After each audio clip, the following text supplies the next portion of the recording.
Hello everyone, welcome back to magnet brains. मैं हूं doctor Ritika Bhardwaj. मैं लेकर आई हूं बायोलॉजी फॉर क्लास 11th और आप मेरे साथ पढ़ रहे हैं एनसीईआरटी एग्जाम्पलर। आज के इस सेशन में हम करने वाले हैं शॉर्ट आंसर टाइप क्वेश्चन।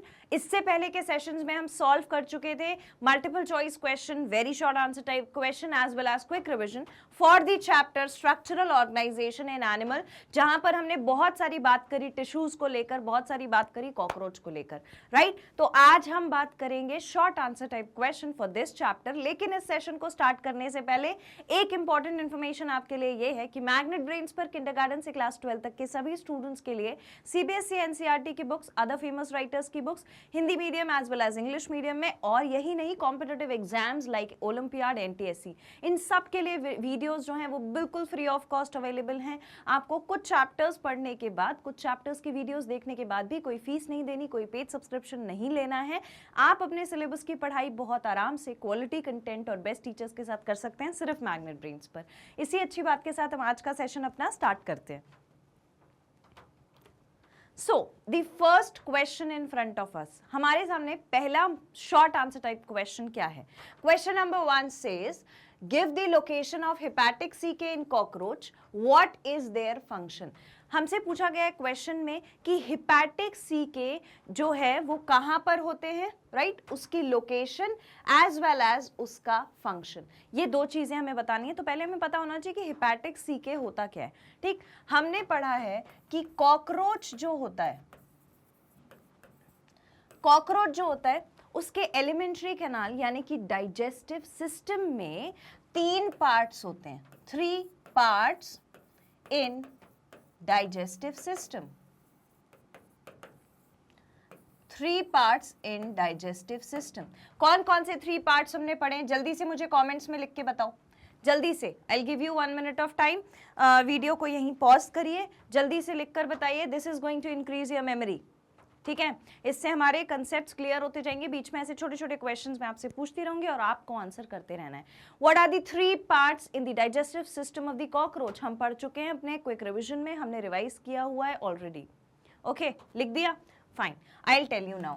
पहला पार्ट होता है फोरगट। क्या आपने सही आंसर लिखा है? चेक करिए। दूसरा पार्ट होता है midgut, and the third part is hindgut. Check your answer. क्या आप सबने यही लिखा है? अगर लिखा है तो आई एम वेरी हैप्पी, और अगर नहीं लिखा है तो याद करने की जरूरत है, अभी याद हो जाएगा। 3 पार्ट्स होते हैं एलिमेंट्री कैनाल में। किसके पास? कॉकरोच के पास, यानी कि डाइजेस्टिव सिस्टम में। अपर पार्ट कहलाता है फोरगट, मिडिल पार्ट कहलाता है मिडगट, और लोअर पार्ट कहलाता है हाइंड गट। ठीक है? अब अगर हम फर्स्ट पार्ट की बात करें तो वहां पर माउथ होता है, इसोफेगस होता है, सलाइवरी ग्लैंड्स होते हैं और क्रॉप होता है। ठीक है? हमें क्या क्या चीजें दिखती है? अगर हम ऊपर से चलेंगे, सबसे पहले माउथ दिखेगा, यानी कि बक्कल कैविटी दिखेगी। बक्कल कैविटी के बाद हमको थोड़ा सा इसोफेगस का पोर्शन दिखेगा। ठीक है, मैं इसको अलग से ब्लैक से बना देती हूँ। इसोफेगस का पोर्शन दिखेगा। इसोफेगस के पोर्शन के बाद हमें क्या दिखेगा? Salivary glands. इस तरीके से सलाइवरी ग्लैंड्स दिखेंगे, और इसके बाद हमें दिखेगा क्रॉप। ठीक है, ऐसे ही होता है कॉकरोच में। क्रॉप के बाद, अभी यहाँ पे देखो मेरे पास जगह नहीं है, मैं आपको सिर्फ 2 चीजें बना के बता रही हूँ धीरे धीरे। ठीक है, तो इतना पोर्शन हमारा कहलाता है फोरगट। क्या कहलाता है? फोरगट। इसके नीचे, क्रॉप के नीचे होता है गिजर्ड। तो गिजर्ड कुछ इस तरीके से होता है। ठीक है, गिजर्ड के बाद, क्रॉप के बाद, गिजर्ड के बाद फिर इंटेस्टिनल सेक्शन आ जाता है। इंटेस्टिनल सेक्शन के बाद हमें रेक्टम मिलता है, क्लोएका मिलता है, क्लोएकल अपर्चर मिलेगा। लेकिन उससे पहले, वहां जाने से पहले, ये सारी चीजें छोड़ दो अभी, वहां जाने से पहले हमें क्या मिलेगा? यहाँ पे देखो, ये जो फोरगट है, फोरगट के बाद ये वाला पोर्शन क्या कहलाता है? Gizzard. This is gizzard portion, this is crop portion. Crop portion जहाँ खत्म होता है उसको हम कहते हैं फोरगट। जैसे ये खत्म होता है, जहाँ चालू होता है गिजर्ड, वहाँ पे हम क्या कहने लगते हैं? मिडगट। बिल्कुल इसी की एंडिंग पर, जहाँ पर ये खत्म होता है फोरगट और मिडगट चालू होता है, वहीं पर कुछ ब्लाइंड ट्यूब्स होते हैं।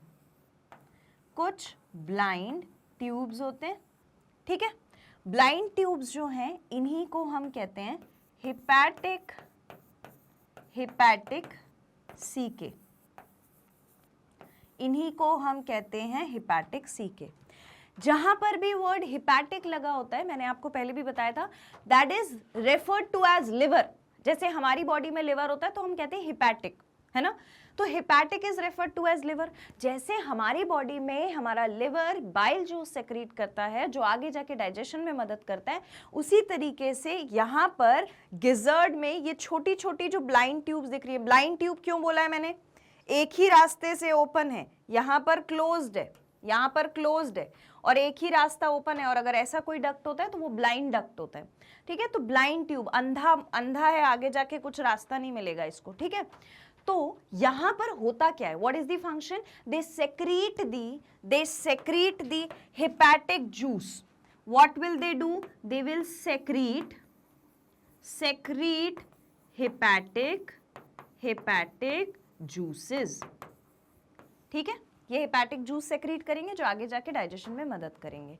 मैंने आपको क्या बताया, फोरगट, मिडगट, हाइंडगट, 3 पोर्शंस हैं, उसमें से ऊपर वाला पोर्शन फोरगट, बीच वाला मिडगट, लास्ट वाला हाइंडगट। हाइंडगट में रेक्टम होगा, एनस होगा, ये सारी चीजें होंगी, ठीक है, जो बाद में क्या करेंगी, अनवांटेड वेस्ट मटेरियल को बाहर कर देंगी। अभी उसको छोड़ दो, ठीक है।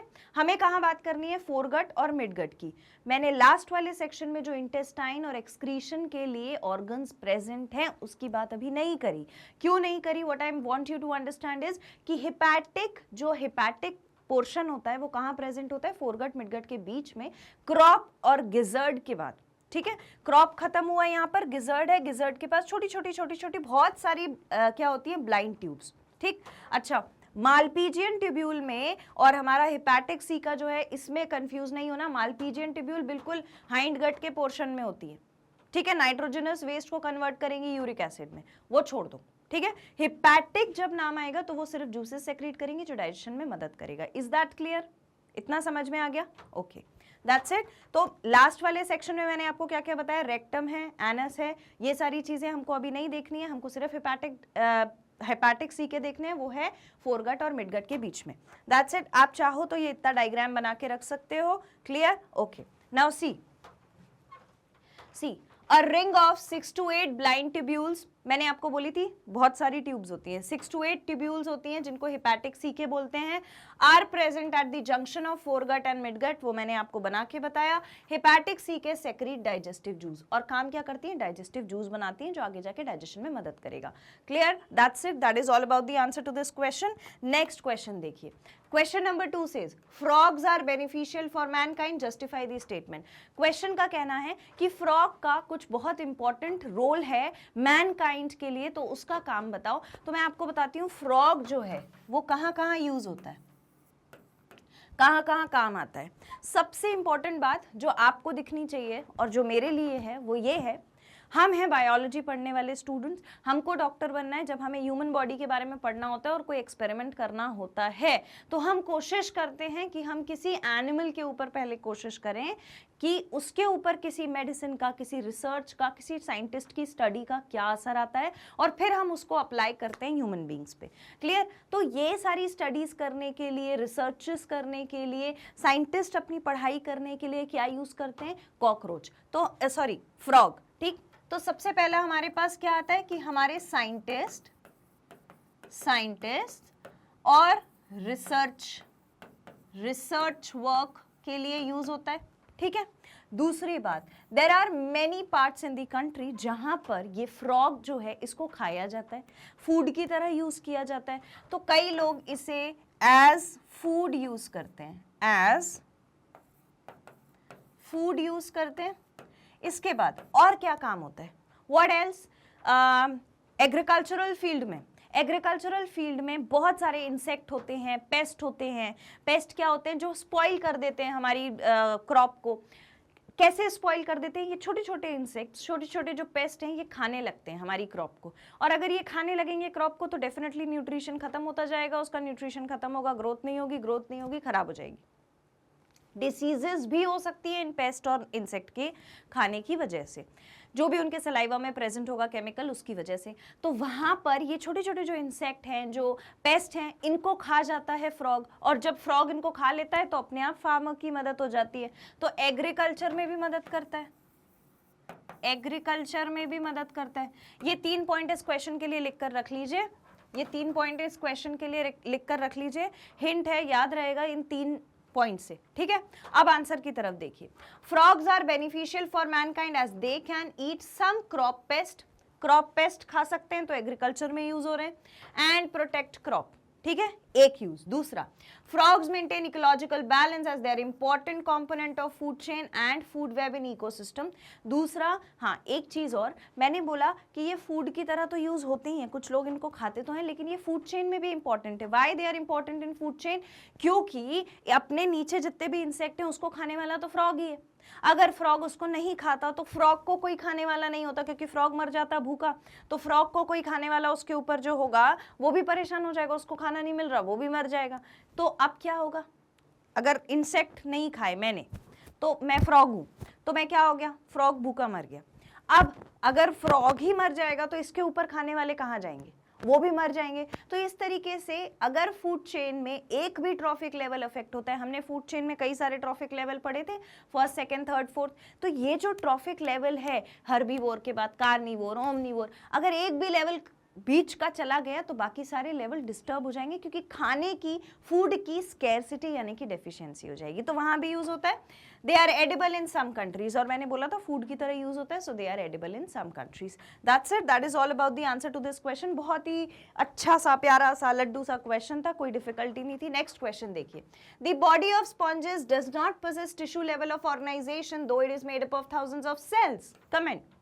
क्वेश्चन में पूछा गया है कि अगर हम स्पॉन्जेस की बात करें तो sponges do not possess tissue level, sponges में टिश्यूज नहीं है, though it is made up of thousands of cells, बल्कि वो कई सारे सेल्स की बनी हुई है।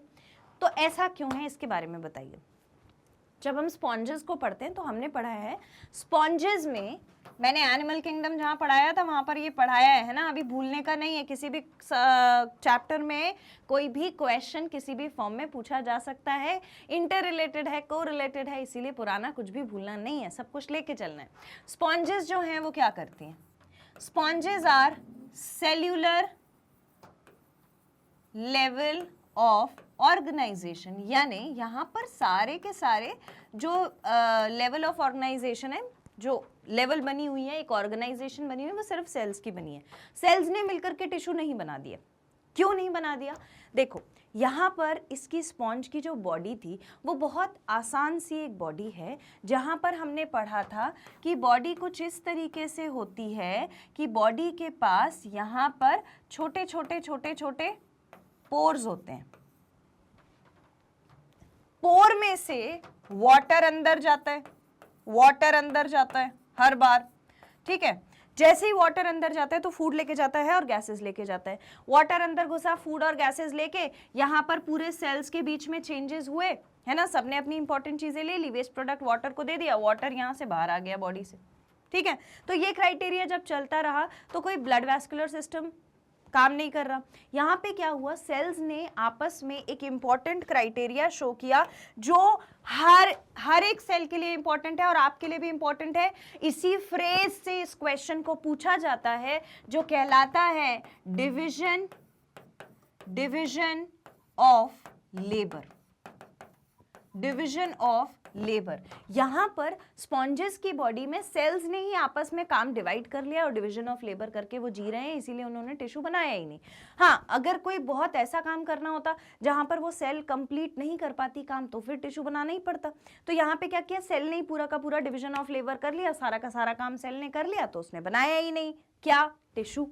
और टिश्यू नहीं बनेगा तो ऑर्गन सिस्टम की तो आप बात ही भूल जाओ, ठीक है। आंसर देखिए, सीधी answer, though all the members of Animalia are multicellular, भले ही एनिमल किंगडम के सारे मेंबर्स ज्यादातर मल्टीसेल्यूलर होते हैं, all of them do not exhibit same pattern of organisation of cell. सबकी बॉडी में एक जैसी ऑर्गेनाइजेशन नहीं है सेल की अलग अलग ऑर्गेनाइजेशंस है। फॉर एग्जाम्पल इन स्पॉन्जेस, अगर हम स्पॉन्जेस की बात करें, cells are arranged as loose cell aggregate, ऐसे दूर दूर सेल एग्रीगेट की तरह जुड़े हुए थोड़े बहुत सेल्स की बॉडी बनी है। They exhibit cellular level of organisation, cellular level of organisation मैंने बताया, some division of labour, division of labour मैंने बताया, मतलब एक्टिविटीज होती रहती है। अकर अमंग दी सेल्स, वो सेल्स में ही सारे काम हो रहे हैं, सारी एक्टिविटीज सेल्स नहीं कर दी। Hence the body of sponges does not possess tissue level of organisation, और जब सेल ने ही सारा काम कर दिया तो टिश्यू की जरूरत ही नहीं पड़ी, तो ऑर्गन सिस्टम तो कहां से आएगा। That's it, that is all about the answer to this question. Clear? दो बातें याद रखनी है, सेल्यूलर लेवल ऑफ ऑर्गेनाइजेशन होता है स्पॉन्जेस में और डिवीजन ऑफ लेबर हो जाता है, तो सारे सेल्स ही सारा काम कर लेते हैं, सिंपल।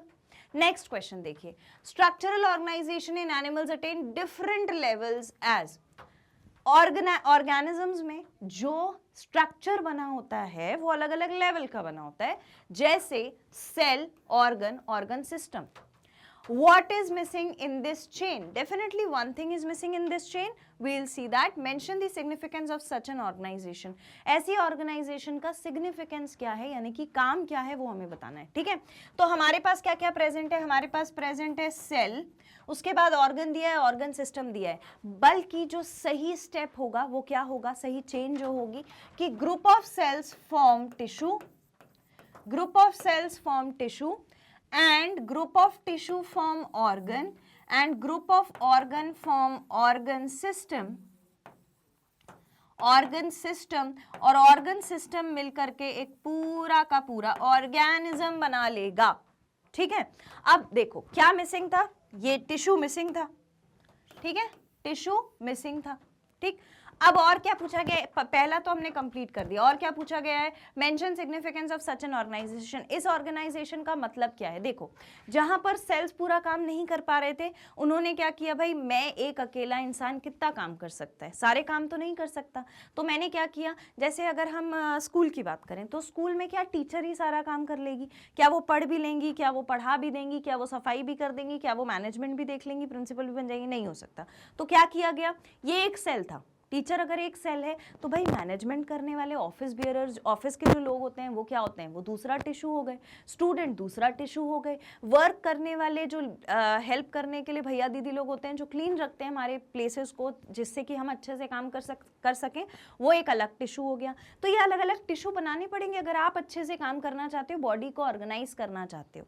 तो जहां पर भी ऑर्गेनाइजेशन की बात आती है, चाहे वो सेल हो, फिर वो ग्रुप ऑफ सेल यानी कि टिश्यू हो, फिर वो ग्रुप ऑफ टिश्यू यानी कि ऑर्गन हो, ग्रुप ऑफ ऑर्गन यानी ऑर्गन सिस्टम हो, इन सब ने अपने अपने क्या काम डिवाइड कर रखे हैं। तो बेसिकली जो फंडा यहाँ लग रहा है वो भी किसका है, वो भी वापस से है डिवीजन ऑफ लेबर का, डिवीजन ऑफ लेबर का। अभी तक तो हम सेल की बात कर रहे थे, अगर मान लो मैं यहाँ से उतर के आ जाऊँ और ऑर्गन की बात करने लगूँ तो डेफिनेटली टिश्यू तो इंक्लूड हो ही गया। ऑर्गन की अगर हम बात करें तो हार्ट का एक अपना काम है, ब्लड पंप करना है, ऑक्सीजनेटेड ब्लड बॉडी में देना है, डीऑक्सीजनेटेड ब्लड लंग्स को देना है। किडनी का अलग काम है, ब्लड को प्यूरिफाई करेगी, जो वेस्ट प्रोडक्ट है वो निकालेगी, जो आपने मेडिसिन खाई उसका वेस्ट प्रोडक्ट कहाँ निकालेगा, कौन निकालेगा, किडनी निकालेगी, सिर्फ गैसियस एक्सचेंज से काम थोड़ी चल जाएगा। तो ये दोनों काम एक जैसा कर रहे हैं ब्लड को प्योर करने का, पर फिर भी इनमें डिफरेंसेस हैं। So this is division of labour. यहाँ के सेल्स बिल्कुल अलग काम करते हैं, सिर्फ ऑक्सीजन कार्बन डाइऑक्साइड पहचानते हैं, और यहाँ के सेल क्या करते हैं, हर चीज को पहचानते हैं, भाई क्या क्या प्रेजेंट है यूरिन में। डाइजेशन की बात करें तो सलाइवरी ग्लैंड्स सलाइवा प्रोड्यूस कर रहे थे, तो वो भी एक तरीके के लिए हमको डाइजेशन में मदद कर रहा था, बाइल जूस भी डाइजेशन में मदद कर रहा था, पैनक्रियाटिक जूस, इंटेस्टिनल जूस, सब डाइजेशन में मदद कर रहे हैं, लेकिन सब अलग अलग काम कर रहे हैं। सलाइवा सिर्फ किसको तोड़ रहा है, सलाइवा सिर्फ स्टार्च को तोड़ेगा, ठीक है, वहां इंटेस्टाइन और बाइल जूस क्या करेंगे, फैट भी टूटना है, प्रोटीन भी टूटना है, तो सब अलग अलग काम कर रहे हैं। So this is division of labour. भाई जब एक आदमी सारे काम नहीं कर पा रहा तो उसने क्या किया, अपने आप को डिवाइड करके ग्रुप बना दिया, तुम ये काम करो, तुम ये काम करो, दैट्स इट। तो ये फंडा होता है किसका, सिग्निफिकेंस ऑफ ऑर्गेनाइजेशन में। आंसर देखिए कैसे लिखना है, पहले पूछा गया था क्या मिसिंग है, तो tissue was missing, tissue is missing in this chain, इस चेन में टिश्यू मिसिंग था।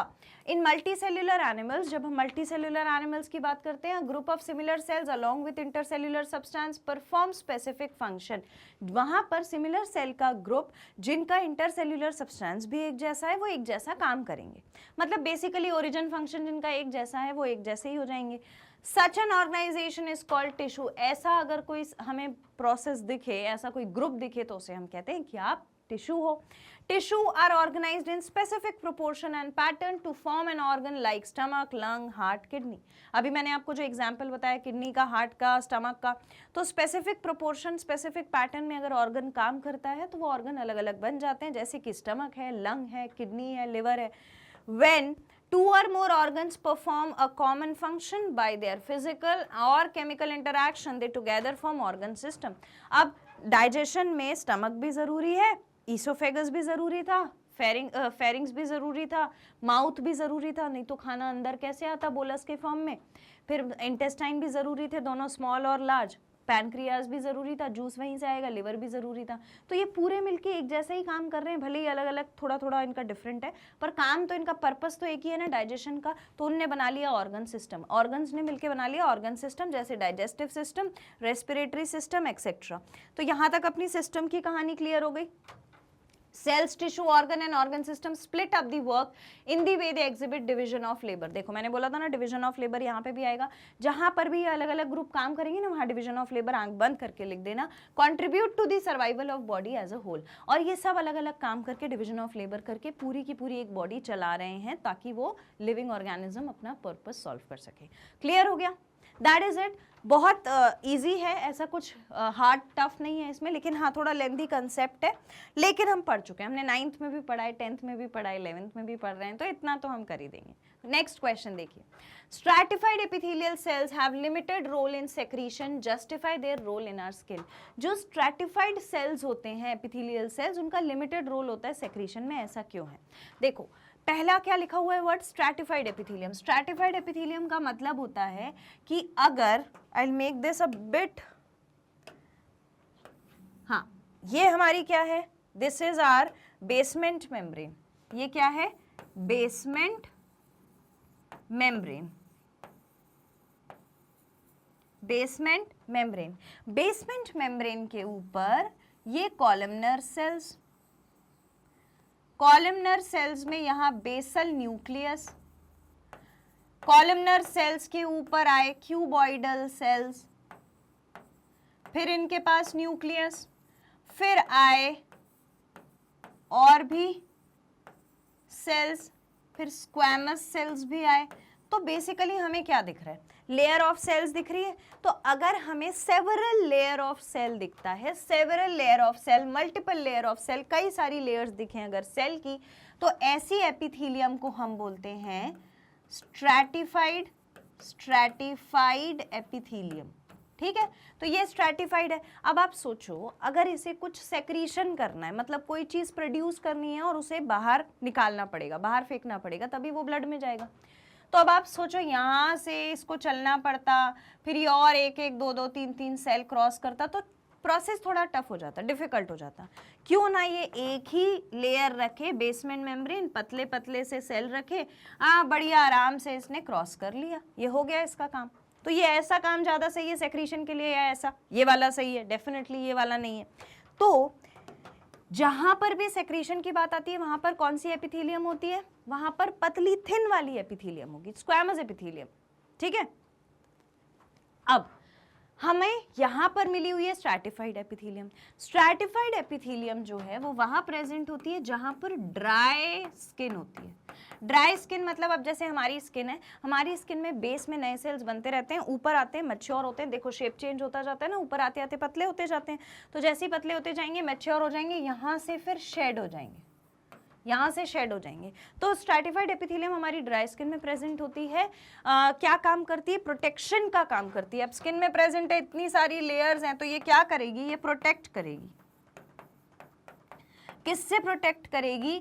केमिकल से भी प्रोटेक्ट करेगी, केमिकल स्ट्रेस से, और मैकेनिकल स्ट्रेस से भी प्रोटेक्ट करेगी। चोट लग जाती अगर एक ही सेल की लेयर होती तो ऐसी तैसी हो जाती, पूरा का पूरा ब्लड आने लगता बाहर, टिश्यू एक्सपोज हो जाता अंदर का, कितनी प्रॉब्लम्स हो सकती थी, इन्फेक्शन हो जाता, हील जल्दी नहीं होता, इतनी सारी लेयर है तो आराम से हील हो जाएगा। तो काम इनका है प्रोटेक्शन का, ड्राई स्किन में प्रेजेंट होती हैं, सेक्रीशन में ज़्यादा काम नहीं करती हैं। That's it, that is all about the stratified epithelial cells. ठीक है, देखिए answer, stratified epithelium is made up of more than one layer of cell and thus has a limited role in secretion. एक से ज्यादा layer of cell है तो इनका limited role होता है सेक्रीशन या एब्जॉर्प्शन में। Main function is to provide protection against chemical and mechanical stress. मैंने बताया केमिकल और मैकेनिकल स्ट्रेस से बचाएंगी। They cover the dry surface of the skin, और हमारी स्किन के ड्राई सरफेस को कवर करके रखती हैं। That is all about the answer to this question. आइए अब हम नेक्स्ट क्वेश्चन की तरफ मूव ऑन करते हैं। नेक्स्ट क्वेश्चन है question number 6। How does gap junction facilitate intercellular communication? Gap junction जो होता है वो इंटरसेल्यूलर कम्युनिकेशन कैसे कराता है? तो गैप जंक्शन कहाँ प्रेजेंट होता है? दो सेल्स के बीच में। अगर ये बेसमेंट मेम्ब्रेन है, एक सेल ये है और एक सेल ये है, तो इन दोनों के बीच में गैप जंक्शन प्रेजेंट होता है।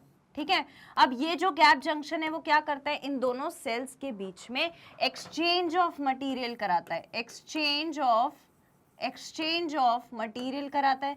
अब एक्सचेंज ऑफ मटेरियल का क्या मतलब है? हो सकता है कोई छोटा सा आयन पास कर रहा हो सकता है कोई बड़ा सा आयन पास कर रहा हो। तो ये सेल्स का ही बना हुआ एक ऐसा रास्ता है जहां से कोई चीज दो सेल्स के बीच में एक्सचेंज हो सकती है। तो गैप जंक्शन का काम होता है एक्सचेंज का, और किसकी बनी होती है? सेल्स की बनी होती है। दो सेल्स के बीच में कम्युनिकेशन बनाए रखती है।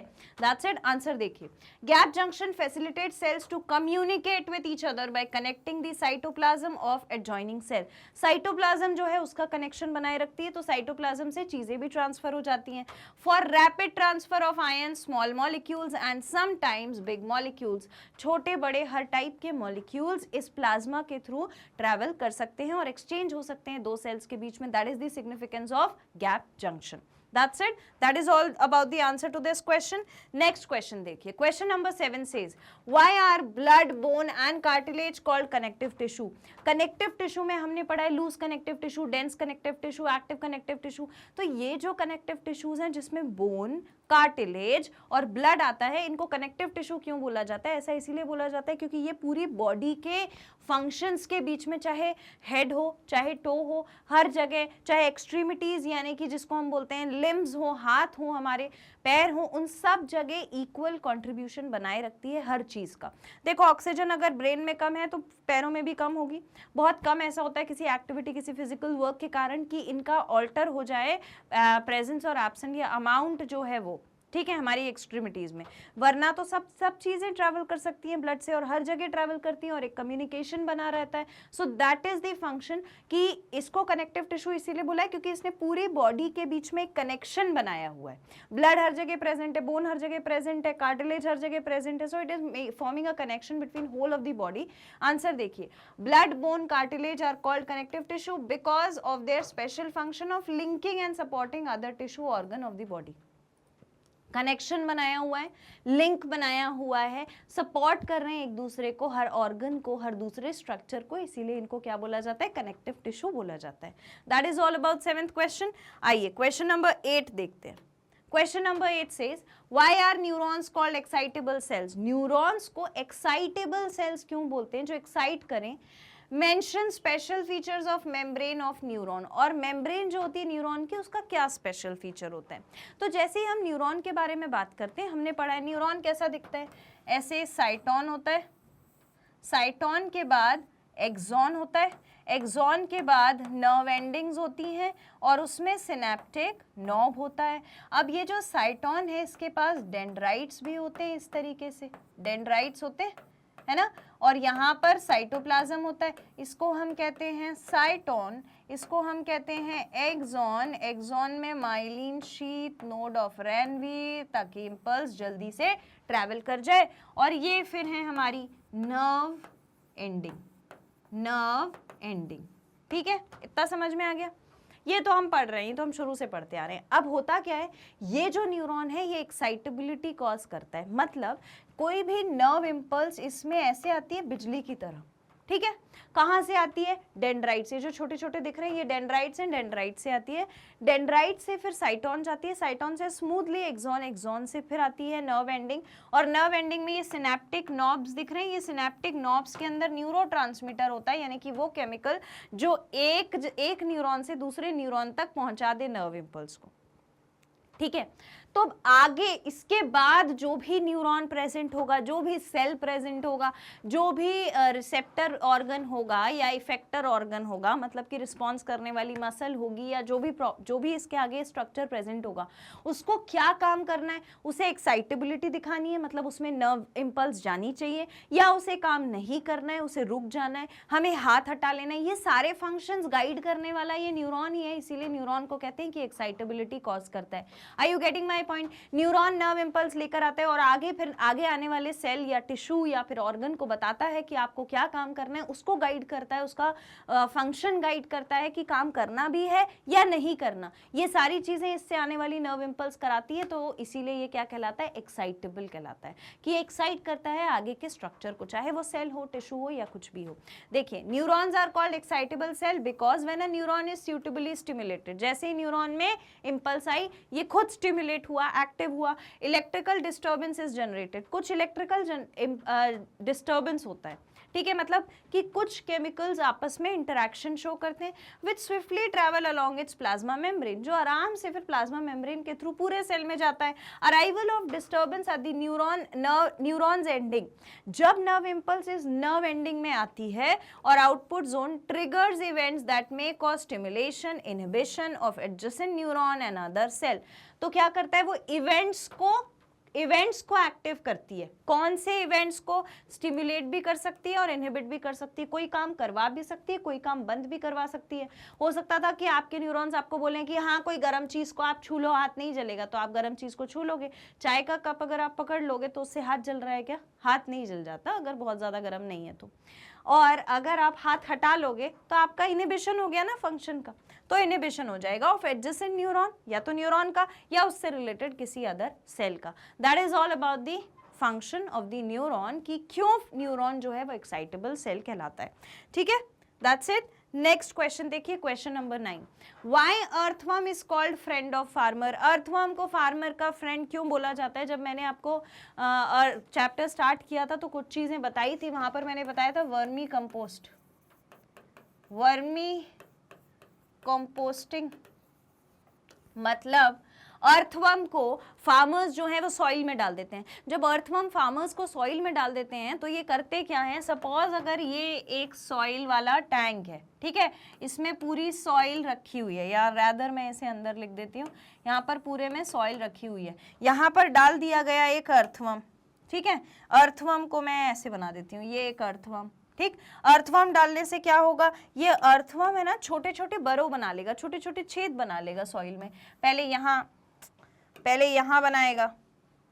यहाँ बनाएगा, फिर एक छेद यहाँ, एक यहाँ, एक यहाँ, एक यहाँ, एक यहाँ, ये पूरे में ऐसे ऐसे ऐसे ऐसे घूम रहा है। तो इससे क्या हुआ, मिट्टी में, सॉइल में छोटी छोटी जगह बन गई है, बिल्कुल थोड़ी थोड़ी सी। उस जगह में क्या जाएगा, एयर चली जाएगी, तो बाकी जो वहां पर क्रॉप लगी होगी उसमें इतनी सारी एयर ट्रैप हो जाएगी, तो उसे ब्रीथ करना ईजी हो जाएगा। सॉइल की बेसिकली फर्टिलिटी इंक्रीज हो जाएगी। सॉइल की फर्टिलिटी जब अर्थवर्म के द्वारा इंक्रीज होती है तो वो प्रोसेस कहलाता है वर्मी कंपोस्टिंग। क्लियर? और इसी रीजन से इसको बोला जाता है फार्मर्स फ्रेंड। क्लास 10 में भी पढ़ा था, 8th में भी पढ़ा था, वो प्लांट और क्रॉप वाले चैप्टर में। ठीक है, तो आंसर देखिए, earthworm are known as friends of farmers because they make burrows in the soil and make it porous. Burrow बनाते जाते हैं ना, गड्ढा करते जाते हैं और उसे पोरस बना देते हैं, पोर बना देते हैं, जगह छोड़ देते हैं सॉइल में, which help in respiration and penetration of developing plant root, जिससे कि जो प्लांट रूट है वो आसानी से नीचे की तरफ जाती है और वहां से रेस्पिरेशन यानी कि एक्सचेंज ऑफ गैसेस करती जाती है। The process of increasing fertility, soil की फर्टिलिटी इंक्रीज हुई, फर्टिलिटी इंक्रीज होना is of soil by the earthworm is called vermi composting. ये प्रोसेस कहलाता है वर्मी कंपोस्टिंग। इसे हाईलाइट करके मार्क कर लेना, स्कूल के थियोरी एग्जाम के लिए बहुत जरूरी है ये क्वेश्चन। ठीक है, मार्केट इंपॉर्टेंट, स्कूल के थियोरी एग्जाम के लिए ये जरूरी है। नेक्स्ट क्वेश्चन देखिए, question number 10 says, how do you distinguish between dorsal and ventral surface of body of earthworm. हमें कैसे पता चलता है कि अर्थवर्म की बॉडी में डॉर्सल यानी कि पीछे का पोर्शन और वेंट्रल यानी कि आगे का पोर्शन कौन सा है। तो डॉर्सल पोर्शन और वेंट्रल पोर्शन पता करने के लिए हम देखते ही बता सकते हैं, डॉर्सल पोर्शन और वेंट्रल पोर्शन हम देखते ही बता सकते हैं। क्यों? क्योंकि डॉर्सल पोर्शन में एक blood vessel, thick blood vessel दिखती है। ठीक है, क्या दिखती है? ब्लड वेसल दिखती है। ठीक है। और कैसी होती है वो नेचर में?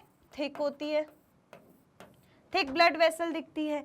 लेकिन वेंट्रल साइड में पोर्स दिखते हैं। क्या दिखते हैं? पोर्स। पोर्स यानी कि छेद, है ना। और वो किसके पोर्स हैं? जेनिटल पोर्स हैं, जेनिटल स्ट्रक्चर के जेनिटल पोर्स दिखते हैं। अरे ये बी लगेगा आपको, जेनिटल पोर्स दिखते हैं जेनिटल स्ट्रक्चर के। अगर छोटे छोटे छेद दिख रहे हैं तो वो वेंट्रल पोर्शन है अर्थवर्म का। और एक लंबी सी लाइन दिख रही है मोटी सी, तो वो लंबी मोटी लाइन क्या है? वो ब्लड वेसल है अर्थवर्म की, तो वो डॉर्सल पोर्शन है। क्लियर? देखिए answer, dorsal surface of the body of earthworm is marked by dark median and mid dorsal line, dorsal blood vessel. Dark मोटी लाइन दिखती है जिसको हम क्या बोलते हैं? वो है क्या एक्चुअली में? डॉर्सल ब्लड वेसल है। अलोंग द लॉन्गिट्यूडनल एक्सिस, पूरी लेंथ में है शुरू से आखिर तक। The ventral surface is distinguished by present of genital opening pore। और वेंट्रल सरफेसेस में क्या दिखेगा? जेनिटल ओपनिंग यानी कि छोटे छोटे पोर्स दिखेंगे। अब अर्थवर्म का डॉर्सल वेंट्रल मालूम है। अभी हमारा डॉर्सल वेंट्रल क्या होता है? देखो पीछे वाला पोर्शन जो है वो क्या कहलाएगा? डॉर्सल। आगे वाला पोर्शन क्या कहलाएगा? वेंट्रल। ठीक है, याद रखना, जब हम हमारी बॉडी को बहुत अच्छे से पढ़ेंगे तो बहुत काम आएगा। Clear? Okay, so that's it, that is all about the question number 10। Question number 11 देखिए। क्वेश्चन नंबर 11 क्या बोलता है? Correct the wrong statement among the following. हमें कुछ स्टेटमेंट्स दिए हुए हैं, इसमें से हमें क्या करेक्ट करना है? रॉन्ग स्टेटमेंट को करेक्ट करना है, और अगर करेक्ट है तो कुछ नहीं करना। ठीक है, तो वो स्टेटमेंट देखिए। In earthworm single male genital pore is present. Earthworm में क्या एक ही मेल जेनिटल पोर होता है? No, is present in pair. Pair में होते हैं, तो इसको हमें करेक्ट करना है। नेक्स्ट स्टेटमेंट देखिए, setae help in the locomotion of earthworm. Yes, setae are going to help in the locomotion of the earthworm. Segment number 20, segment number 21, segment number 22, in 3 segments पर प्रेजेंट होते हैं सीटे, जो locomotion यानी कि movement में help करते हैं। तो ये स्टेटमेंट बिल्कुल सही है। नेक्स्ट स्टेटमेंट देखिए, muscular layer in the body wall of earthworm is made up of only circular muscles. क्या उसमें सिर्फ सर्कुलर मसल्स होती हैं? नहीं, उसमें सर्कुलर मसल्स के अलावा लॉन्गिट्यूडनल मसल्स भी होती हैं। It also contains longitudinal muscles. Next देखिए, ये तो हमने करेक्ट कर लिया। नेक्स्ट देखिए, typhlosole is the part of intestine of earthworm. Yes, it is definitely the part of earthworm. तो ये वाला स्टेटमेंट भी करेक्ट। हमें सिर्फ 2 स्टेटमेंट करेक्ट करने थे। एक फर्स्ट स्टेटमेंट जहां पर जेनिटल पोर पेयर में होंगे यानी कि 2 होंगे, और दूसरा मस्कुलर लेयर बॉडी वॉल में अर्थवर्म की ना कि सिर्फ सर्कुलर मसल्स की बनी होती है, बट लॉन्गिट्यूडनल मसल्स भी उसमें प्रेजेंट होती हैं। आंसर देखिए, in earthworm a pair of male genital pore is present. Pair होता है, ठीक है, तो ये हमने करेक्ट कर दिया। नेक्स्ट स्टेटमेंट करेक्ट था। थर्ड स्टेटमेंट देखिए, muscular layer in the body wall of the earthworm is made up of circular muscle and longitudinal muscles भी होती हैं, तो इसको हमने करेक्ट कर दिया। और लास्ट वाला स्टेटमेंट भी हमारा करेक्ट था। तो ये हमारा आंसर हो गया क्वेश्चन नंबर 11 के लिए। नेक्स्ट क्वेश्चन की तरफ मूव करते हैं।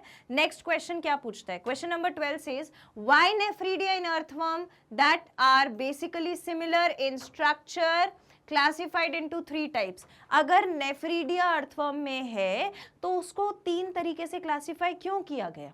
क्योंकि काम तो वो एक जैसा करने वाला था। Mention the names of each. तो अर्थवर्म के अंदर 3 तरीके के हमने नेफ्रीडियाज पढ़े।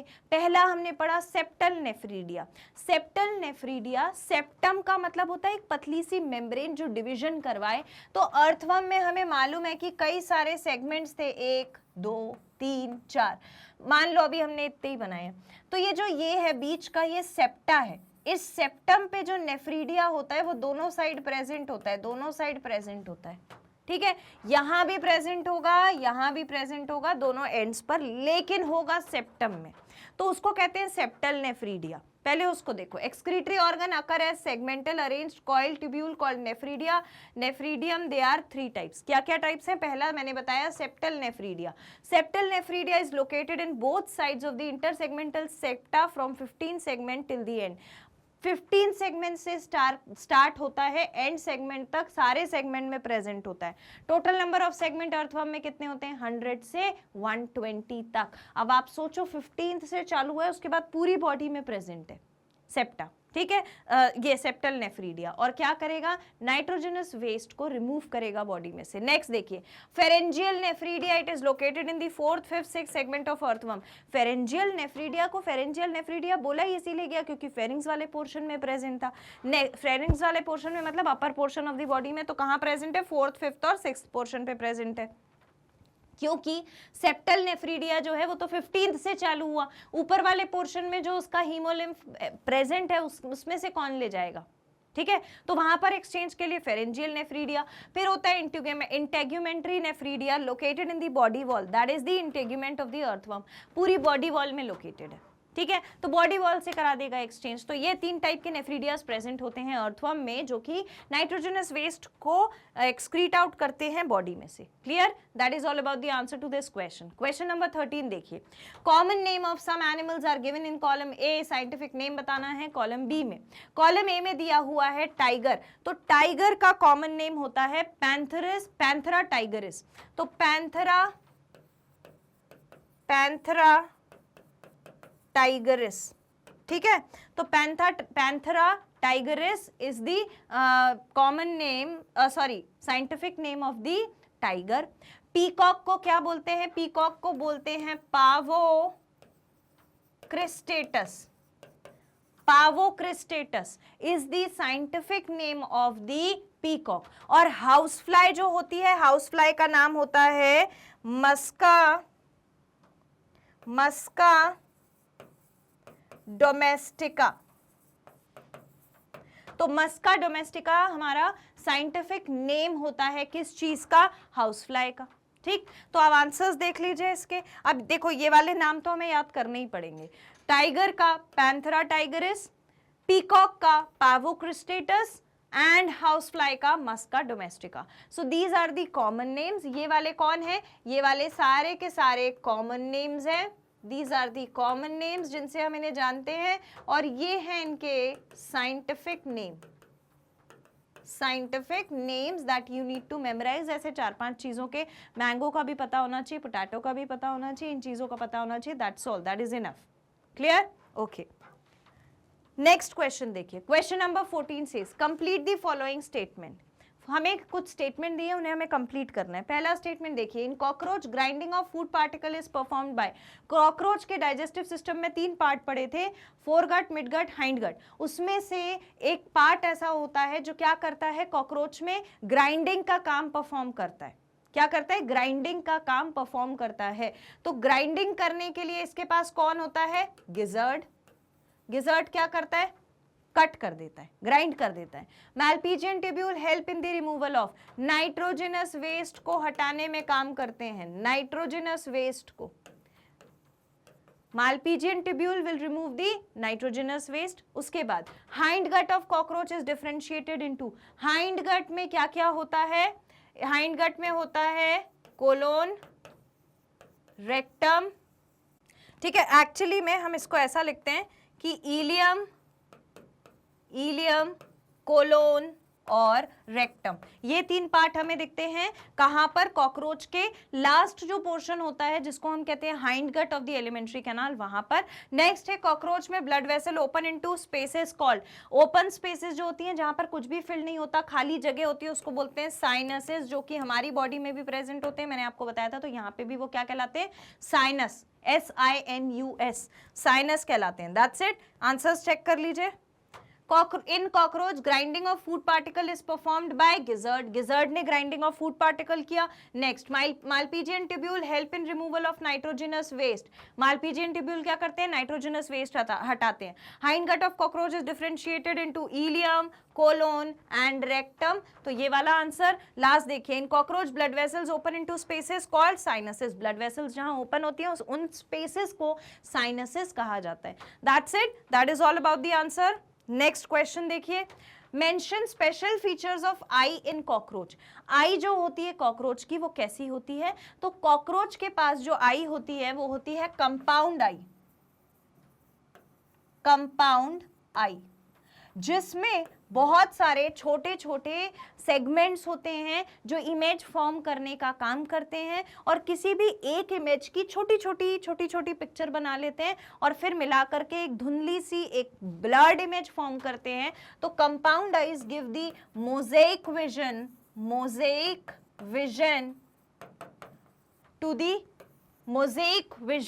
To the cockroach. ठीक है, तो कंपाउंड आई कैसी होती है, जिसमें छोटे छोटे लेंस जैसे यूनिट होते हैं जिन्हें ओमेटिडियम बोलते हैं। तो ओमेटिडियम कितने होते हैं नंबर में, 2000 तक ओमेटिडियम होते हैं जो छोटी छोटी इमेज फॉर्म कर लेंगे। अगर सपोज करो मेरी इमेज उस कॉकरोच को बनानी है तो वो क्या बनाएगा, उसका एक ओमेटिडियम मेरा ये पोर्शन बनाएगा, एक ये पोर्शन बनाएगा, एक ये, ऐसे करके वो पूरी एक इमेज जोड़नी पड़ेगी, उसे 2000 टाइम्स छोटी छोटी इमेज जोड़नी पड़ेगी। इसीलिए जो इमेज कॉकरोचेस फॉर्म करते हैं वो मोज़ेक इमेज होती है, यानी कि थोड़ी सी ब्लर्ड इमेज होती है, बहुत क्लियर पिक्चर नहीं होती। और रीजन ये है क्योंकि ये नॉकटर्नल होते हैं, तो उस समय इनको ऐसा कुछ देखना नहीं होता है, कुछ ऐसा बहुत ब्यूटीफुल बहुत लाइट में देखना नहीं होता है, अंधेरे में देखना होता है। तो बस थोड़े बहुत से भी वो काम लगा लेते हैं, अंदाजा लगा लेते हैं कि हमें क्या खाना है और क्या नहीं खाना है। That's it. आंसर देखिए, compound eyes are situated at the dorsal surface of the head. Head में डोर्सल सरफेस की तरफ, पीछे की तरफ। Each eye consists of about 2000 hexagonal ommatidia या ओमेटिडियम। एक है तो ओमेटिडियम बोलेंगे, बहुत सारे हैं तो ओमेटिडिया बोलेंगे। और वो कितने होते हैं नंबर में, 2000 हेक्सागोनल शेप के ओमेटिडिया होते हैं। With the help of several ommatidia, अब इतने सारे जो ओमेटिडिया हैं, a cockroach can receive several images. Cockroach को एक ही ऑब्जेक्ट की बहुत सारी इमेज मिलती है। This kind of vision is known as mosaic vision. इसको मोज़ेक विजन बोलते हैं। कॉम्पिटेटिव एग्जाम में भी इंपॉर्टेंट है, वाइवा और थ्योरी में भी इंपॉर्टेंट है, इसे इंपॉर्टेंट मार्क कर लेना। With more sensitivity but less resolution, जिसमें सेंसिटिविटी ज्यादा है, रेजोल्यूशन यानी कि क्लियरेंस कम है।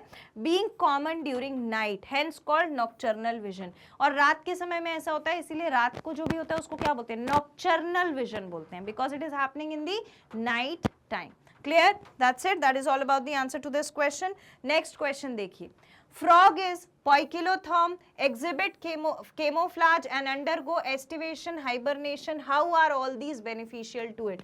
फ्रॉग जो है वो क्या होता है, पोइकिलोथर्म होता है, केमोफ्लाज शो करता है। केमोफ्लाज का मतलब होता है अपना कलर चेंज कर लेना, जैसे कि गिरगिट होता है वो भी अपना कलर बदल लेता है ना, रंग बदल लेता है जो भी आसपास उसके होता है उसके अनुसार। तो फ्रॉग के पास भी ऐसा क्राइटेरिया होता है जहां पर इट चेंजेस इट्स कलर। और ये ऐसा कर क्यों रहा है, ताकि जहां पर भी वो वॉक कर रहा है, चाहे वो ग्रासेस हो, चाहे वो कोई पेड़ हो, कोई फ्लावर हो, उसके जैसा कलर ले लेगा, उसी के जैसा दिखने लगेगा। तो ये क्या करता है, मिमिक्री करने की कोशिश करता है, एक्टिंग करने की कोशिश करता है कि हाँ मैं भी यही ग्रास हूँ, मैं भी यही पेड़ हूँ, मैं भी यही पौधा हूँ, ताकि इसका जो एनिमी है वो इसको पहचान ना सके और खा ना सके। तो वो होता है केमोफ्लाज। ठीक है। और एस्टिवेशन और हाइबरनेशन, समर सीजन में और विंटर सीजन में क्या करते हैं, देखो रेनी सीजन में ही मेंढक बाहर निकलता है ना, बाकी समर और जो विंटर सीजन होता है उसमें तो क्या होता है, छुपे रहते हैं, सोते रहते हैं, अपना एक जाके घुस जाते हैं एक जगह में, ताकि बाहर ही नहीं आते, उन सीजन से बचने के लिए, उसमें सर्वाइव करने की इनमें हिम्मत ही नहीं है। तो वो कहलाता है एस्टिवेशन और हाइबरनेशन। आंसर देखिए, frog have the ability to change colour, hide them from their enemies, केमोफ्लाज।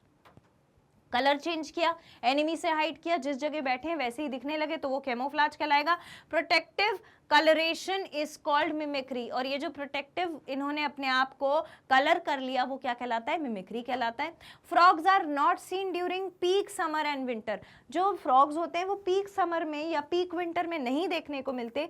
During this period they take shelter in deep burrows to protect them.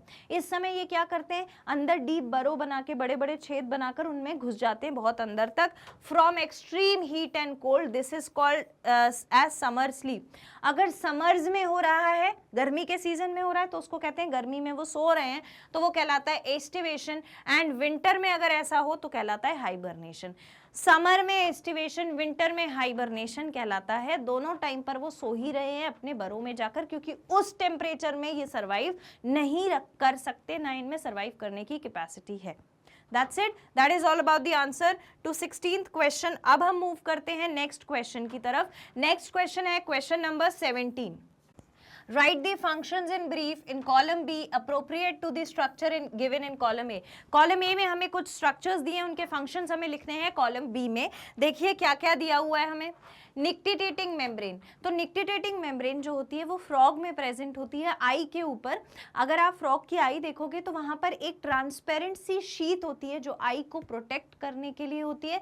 So nictitating membrane protects eye in water. जब ये पानी में होता है frog तो उस समय कोई चीज, कोई बैक्टीरिया या कोई और पार्टिकल आई में चला ना जाए, तो एक ट्रांसपेरेंट मेम्ब्रेन होती है आई के ऊपर जो कहलाती है निक्टिटेटिंग मेम्ब्रेन. नेक्स्ट है टिम्पैनम. मैंने आपको जब पढ़ाया था तो मैंने आपको बताया था कि टिम्पैनम जो होता है वो फ्रॉग की बॉडी में उसके हेड पर प्रेजेंट एक रिंग लाइक पोर्शन होता है. अगर ये मुंह है फ्रॉग का तो यहाँ पर एक रिंग जैसा प्रेजेंट होता है एक सर्कल में. इसको बोलते हैं टिम्पैनम, जो किस लिए मदद करता है, सुनने में मदद करता है. तो ये साउंड के लिए सेंसिटिव होता है, साउंड सेंसिटिव होता है, ये सुनने में मदद करता है. और कॉपुलेटरी पैड जो होता है वो क्या होता है, मेल फ्रॉग में कॉपुलेटरी पैड होता है उसके थंब के ऊपर. अगर आप मेल फ्रॉग का थंब देखोगे तो उसमें यहाँ पर एक बल्ज्ड आउट पोर्शन होता है, यहाँ पर एक बल्ज्ड आउट पोर्शन होता है. और ये बल्ज्ड आउट पोर्शन क्या करता है, फीमेल को होल्ड करने में मदद करता है, फीमेल फ्रॉग को होल्ड करने में मदद करता है at the time of copulation. तो ये सारी बातें हो गई इन तीनों स्ट्रक्चर्स के बारे में. आंसर चेक कर लीजिए. Nictitating membrane protect them while they are in the water. Nictitating membrane eye के ऊपर ट्रांसपेरेंट मेम्ब्रेन है जो वाटर में फ्रॉग को प्रोटेक्ट करेगी. नेक्स्ट है tympanum receive sound signals. Sound signal को रिसीव करता है tympanum. Copulatory pad hold the female during copulation. Female को कॉपुलेशन यानी मेटिंग के दौरान पकड़ने के लिए फीमेल फ्रॉग को, जो मेल फ्रॉग है उसके पास क्या होता है, कॉपुलेटिंग पैड होता है, कॉपुलेटरी पैड, जिसको नप्शियल पैड भी बोलते हैं. ठीक है. नेक्स्ट क्वेश्चन देखिए. Write the appropriate type of tissue in column B according to their function mentioned in column A. First column में कुछ दिए हुए हैं हमें फंक्शंस जिसके हमें टिश्यू के नाम बताने हैं. अगर सेक्रीशन और एब्जॉर्प्शन की बात करें तो सेक्रीशन और एब्जॉर्प्शन कौन सी एपिथेलियम से होता है, क्यूबॉइडल एपिथेलियम से होता है, क्यूबॉइडल एपिथेलियम से होता है. इसके बाद प्रोटेक्टिव कवरिंग कौन बनाता है, प्रोटेक्टिव कवरिंग वहां बनती है जहां पर स्ट्रैटा यानी कि जहां पर लेयर्स प्रेजेंट होते हैं कई सारे अलग अलग सेल की, तो ऐसी एपिथेलियम कहलाती है जहां पर several layer of cells are present. Such epithelium is called as compound epithelium. तो कंपाउंड एपिथेलियम प्रेजेंट होती है, कंपाउंड एपिथेलियम प्रेजेंट होती है फॉर प्रोटेक्टिव कवरिंग जो स्किन हमारी बनाती है. नेक्स्ट है लिंकिंग एंड सपोर्टिंग फ्रेमवर्क. कौन बनाता है, कनेक्टिव टिश्यू. जैसे हमारा बोन, कार्टिलेज, ब्लड, ये सब क्या करते हैं, लिंक और सपोर्टिंग फ्रेमवर्क बनाए रखते हैं हमारी बॉडी में. So the answer will be connective tissue, connective tissue. आइए एक बार आंसर चेक कर लेते हैं जो हमने लिखा है. C, secretion and absorption takes place by the cuboidal epithelium. जो क्यूब शेप के सेल्स होते हैं इस तरीके से बेसमेंट मेम्ब्रेन के ऊपर, उसमें से सेक्रीशन या एब्जॉर्प्शन का काम होता है. प्रोटेक्टिव कवरिंग जो होती है वो कंपाउंड एपिथेलियम बनाती है जहां several layer of cells present होते हैं. पहले टॉल कॉलमनर सेल्स होंगे, फिर क्यूबॉइडल सेल्स होंगे, फिर और स्क्वैमस सेल्स होंगे. इस तरीके से जब बहुत सारी लेयर्स होती है तो उसको हम क्या बोलते हैं, कंपाउंड एपिथेलियम. और कंपाउंड एपिथेलियम जो है वो प्रोटेक्टिव कवरिंग बनाती है. नेक्स्ट है linking and supporting framework. Connective tissue जैसे कि ब्लड, बोन और कार्टिलेज मैंने आपको बताया वो पूरी बॉडी में लिंक बना के रखते हैं और फ्रेमवर्क फॉर्म करते हैं for the supporting structure. That's it. Let's move on to the next question. Question number 19. Using appropriate example differentiate between false and true body segmentation. जब भी बॉडी सेगमेंटेशन की बात आती है तो बॉडी सेगमेंटेशन का मतलब क्या होता है कि किसी ऑर्गेनिज्म में जैसे सेगमेंट होते हैं, तो सेगमेंट हर ऑर्गेनिज्म में अलग अलग टाइप के होते हैं. किसी ऑर्गेनिज्म में थ्रू एंड थ्रू यानी कि एक्सटर्नली सेगमेंट तो दिख ही रहा है लेकिन अंदर भी सेगमेंटेशन है, जैसे कि अर्थवर्म की बॉडी में है ना. तो वहां पर सेगमेंट में क्या होता है कि एक सेगमेंट में जो ऑर्गन्स हैं वही ऑर्गन्स दूसरे सेगमेंट में, वही तीसरे में, वही चौथे में. So there are repetition of segment and segment are present externally as well as internally. ऐसे सेगमेंटेशन को हम कहते हैं ट्रू सेगमेंटेशन. लेकिन जब हम दूसरे ऑर्गेनिजम्स के पास जाते हैं तो वहां पर होता है फॉल्स सेगमेंटेशन। फॉल्स सेगमेंटेशन का मतलब क्या होता है, एक्सटर्नली तो सेगमेंटेशन है, ऊपर से देखने में लग रहा है कि हाँ सेगमेंटेशन है, लेकिन अंदर कोई सेगमेंटेशन है नहीं बॉडी में एज सच। और अगर अंदर सेगमेंटेशन नहीं है तो ये क्या हुआ, ये वो सेगमेंट है जो नेक से अलग अलग सेगमेंट बनने लगते हैं। जैसे अगर सपोजिंगली ये बॉडी है ना, और यहाँ पर इसका नेक है, ठीक है, तो ये नेक से अलग अलग सेगमेंट्स बनने लगते हैं, एम्ब्रियोनिकली प्रेजेंट नहीं होते, यानी जन्म से प्रेजेंट नहीं है सेगमेंट, पर बॉडी जब डेवलप हो गई है तो नेक से कुछ ऐसा सुपरफिशियली ऊपर से दिखने में सेगमेंट दिख रहा है, लेकिन अंदर कोई सेगमेंटेशन नहीं है, वो सेगमेंटेशन कहलाता है फॉल्स सेगमेंटेशन या फिर सीडो सेगमेंटेशन। ठीक है, ट्रू सेगमेंटेशन का डेफिनेशन देखिए, इन सम एनिमल्स, जिसको हम क्या बोलते हैं, metamerism, process is metamerism, segment को बोलेंगे मेटामियर्स। तो metamerism, in some animals body is externally and internally divided into segment, externally भी सेगमेंट है, इंटरनली भी सेगमेंट है, with a serial repetition of at least some organ, जहां पर कम से कम कुछ ऑर्गन, कोई टिश्यू, कोई मसल का सीरियल रेपिटेशन हो रहा है। फॉर एग्जाम्पल अगर हम अर्थवर्म की बात करें तो body shows this pattern called metameric segmentation and phenomena is known as metamerism और ट्रू सेगमेंटेशन, जहां पर बॉडी इस फिनोमिना को शो करती है जो कहलाता है मेटामेरिक सेगमेंटेशन। मेटामियर्स यानी कि सेगमेंट प्रेजेंट है, प्रोसेस क्या फिनोमेना कहलाता है, मेटामेरिज्म या फिर true segmentation. Why, because segment is internally also and externally also, दोनों तरफ सेगमेंट प्रेजेंट है। Metamerism is found in 3 animal phylums, Annelida में होता है, आर्थ्रोपोडा जो हमारा लार्जेस्ट फाइलम है, और कॉर्डेटा में भी सेगमेंटेशन देखने को मिलता है। इसके बाद हम बात करें सीडो मेटामेरिज्म की। सीडो मेटामेरिज्म या फॉल्स सेगमेंटेशन जो मैंने आपको बताया, अगर हम टेपवर्म की बात करें तो टेपवर्म में body is externally divisible into parts called प्रोग्लॉटिस। Externally बाहर से जब आप बॉडी को देखोगे तो आपको डिवीजन दिखेगा, और वो डिवीजन क्या कहलाता है, प्रोग्लॉटिस। लेकिन they develop from the neck, कहां से डेवलप हुए, नेक से, but are not embryonic in origin, वो जन्म से प्रेजेंट नहीं थे, मतलब वो एम्ब्रियोनिक नहीं है। This segmentation is called pseudo metamerism, ऐसा सेगमेंटेशन कहलाता है सीडो यानी कि फॉल्स, और मेटामेरिज्म मतलब सेगमेंटेशन का प्रोसेस, तो फॉल्स सेगमेंटेशन कहलाता है ये process. That is all about the metamerism. अब हम नेक्स्ट क्वेश्चन देखते हैं। Question number 20 is what is special about tissue present in the heart. Heart के टिश्यूज में ऐसी कौन सी बात होती है जो स्पेशल होती है। तो हार्ट के जो टिश्यूज होते हैं उनके पास एक प्रॉपर्टी होती है कि वो कॉन्ट्रैक्ट कर सकते हैं, कॉन्ट्रैक्शन कर सकते हैं। कॉन्ट्रैक्ट करेंगे तभी तो रिलैक्स करेंगे, और जब वो कॉन्ट्रैक्ट और रिलैक्स करेंगे तो ब्लड फ्लो होगा, ब्लड प्रेशर में फ्लो होगा तो पूरी बॉडी में जाएगा, पूरी बॉडी से वापस हार्ट में आएगा, हार्ट से फिर लंग्स में जाएगा। तो कॉन्ट्रैक्टाइल एक फंक्शन है, और दूसरा होता है इंटरकैलेटेड डिस्क। आपने देखा था जब हमने हार्ट की मसल पढ़ी थी तो हमने कुछ ऐसा स्ट्रक्चर पढ़ा था, ऐसा स्ट्रक्चर पढ़ा था जहां पर बीच बीच में ऐसे इंटरकैलेटेड डिस्क प्रेजेंट होती थी, और फिर इसमें थोड़ा थोड़ा हमें स्ट्राइशंस भी दिखते थे। ऐसा स्ट्रक्चर पढ़ा था हमने हार्ट की मसल्स का। एक्चुअली में ये जो इंटरकैलेटेड डिस्क है ये क्यों प्रेजेंट है, एक बार अगर एक मसल के सेल में कॉन्ट्रैक्शन हो गया है तो वो कॉन्ट्रैक्शन, क्योंकि इनमें ये इंटरकैलेटेड डिस्क है तो ये एक सेल है, ये एक सेल है, इंटरकैलेटेड डिस्क ने इन्हें जोड़ रखा है, तो जो कॉन्ट्रैक्शन इसमें हुआ वही कॉन्ट्रैक्शन इसमें भी होगा। तो इंटरकैलेटेड डिस्क क्या करती है, हर मसल के सेल के बीच में एक फ्लो करा देती है कॉन्ट्रैक्शन या रिलैक्सेशन वाली इंपल्स का, ताकि पूरा हार्ट एक साथ कॉन्ट्रैक्ट करे, पूरा हार्ट एक साथ रिलैक्स करे और ब्लड फ्लो प्रॉपर बना रहे। ये इंपॉर्टेंट बात होती है। क्या क्या कॉन्ट्रैक्टाइल फंक्शन होता है, कम्युनिकेशन के लिए इंटरकैलेटेड डिस्क होती है जो पूरे हार्ट में कोई भी फंक्शन, चाहे कॉन्ट्रैक्शन हो चाहे रिलैक्सेशन हो, वो कराती रहती है। देखिए answer, cardiac muscle tissue is a contractile tissue present only in the heart. Cardiac muscle tissue में कॉन्ट्रैक्टाइल टिश्यू होता है जो सिर्फ हार्ट में प्रेजेंट होता है। और ये जो कॉन्ट्रैक्शन रिलैक्सेशन, ये इंपल्स जनरेट कहां से होती है, SA node, AV node, sinoatrial node, atrioventricular node, class 10th life processes circulatory system में हार्ट पढ़ा था 4 चेम्बर्ड ह्यूमंस में, वहां पे पढ़ा था ऐसे नोड और AV node. Sinoatrial node, atrioventricular node, मतलब दो नोड्स होती हैं जो हार्ट की वॉल्स में ही प्रेजेंट होती हैं, जो कॉन्ट्रैक्शन और रिलैक्सेशन के लिए इंपल्स भेजती हैं, जहां से इंपल्स जनरेट होती है। और यही रीजन होता है कि अगर ह्यूमन हार्ट को बॉडी में से निकाल भी दिया जाए तो हार्ट कुछ देर तक पंप करता रहता है जब तक उसके पास ऑक्सीजन है, क्योंकि वो अपनी इंपल्स खुद जनरेट करता है ऐसे नोड और एवी नोड के द्वारा। जब ये इंपल्स जनरेट हो जाती है तो ये एक सेल सेल से दूसरे सेल में ट्रैवल करती रहती है मसल्स में। कौन सी मसल्स में? हार्ट की मसल्स में। एक सेल से दूसरे सेल्स में कैसे जाती है? इंटरकैलेटेड डिस्क की मदद से जाती है, जो दो सेल्स को आपस में जोड़े रखती है। Clear? Cell junction fuse the plasma membrane of cardiac muscle cells and make them stick together. जो सेल जंक्शन होता है वो क्या करता है? प्लाज्मा मेम्ब्रेन जो होता है कार्डियक मसल को उसको फ्यूज कर देता है and make them stick together, एक साथ जोड़े रखता है।